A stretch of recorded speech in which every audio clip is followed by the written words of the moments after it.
Hello, it's Jim Hutchins for the Jerusalem Connection Spot Report for this week.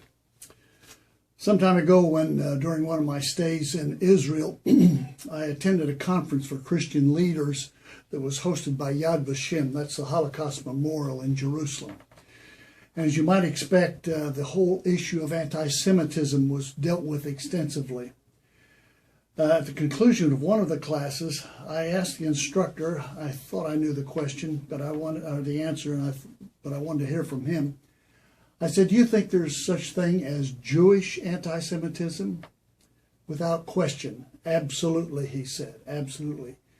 And he began to note a whole list of people, many of them in academia, both in Israel and in the United States, elsewhere, in the EU.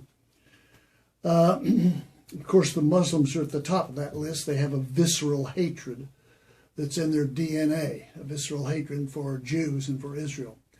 But also at the top of that list was Jewish anti-Semites. Noam Chomsky, Norman Finkelstein, Jennifer Lowenstein. There were others, Sandy, Nevi Gordon, yeah, that's the one, at Beersheba, Ben Gurion University.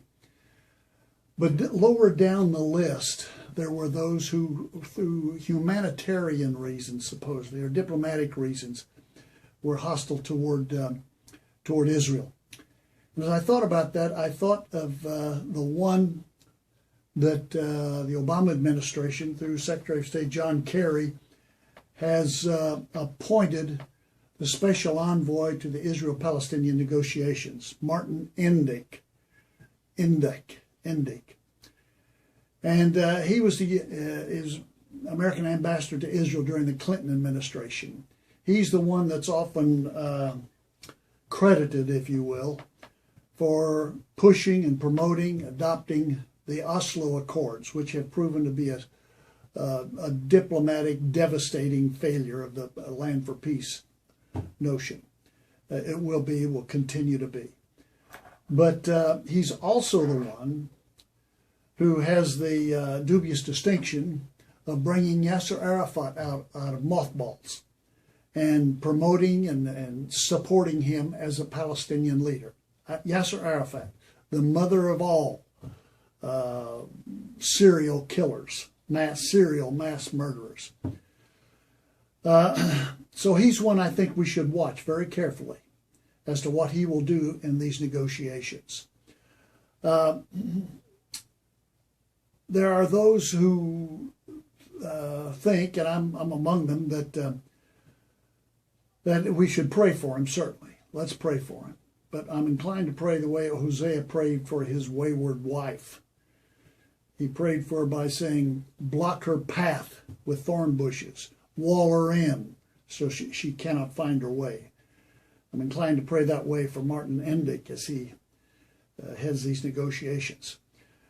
Of all those who are against Israel, I think it's interesting to note from Psalm 83, and there are those, I should say, incidentally, that feel like this is the next event on the prophetic calendar. I don't share that view, but I do share the view of what they're attempting to do. They say, let them destroy them as a nation.